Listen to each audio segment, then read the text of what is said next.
মুখে হাত দিয়ে দাও। এই যা খাওয়া বন্ধ। ঠিক আছে, ডাক্তার দেখিয়ে আনলাম। আর ডাক্তার শোনা বাবু কি বলেছে জানো? বলেছে ভালো ভালো জিনিসগুলোই খাওয়াবো। এক হচ্ছে ক্যাডবেরি, যেটা আমার দাঁত ভাইয়ের সব থেকে পছন্দ। দুই হচ্ছে বিটি, সেটাও পছন্দ বন্ধ। তিন হচ্ছে আইসক্রিম। যা, এবার কি হবে তাহলে? আইসক্রিম খাওয়াই বন্ধ করে দিল। যা, মাথায় হাত দাও। সব বন্ধ করেছে, মাথায় হাত দাও। মুখে হাত দিয়ে দাও। এই যা খাওয়া বন্ধ। ওয়েদারটা এত খারাপ, কখনো ঠান্ডা কখনো গরম, এইভাবেই সর্দি লেগে গেল দাঁত হয়ে থেকে আমার ক্যাডবেরি আইসক্রিম এগুলো সব বারণ করে দিয়েছে।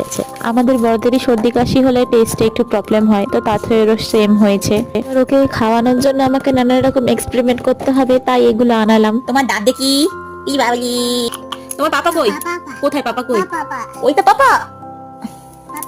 পাপা কই? মামা। পাপাকে নামটি দাও। পাপাকে নামটি দাও। ওদিকে না, ওদিকে না, ওদিকে। এই গেলে দাও।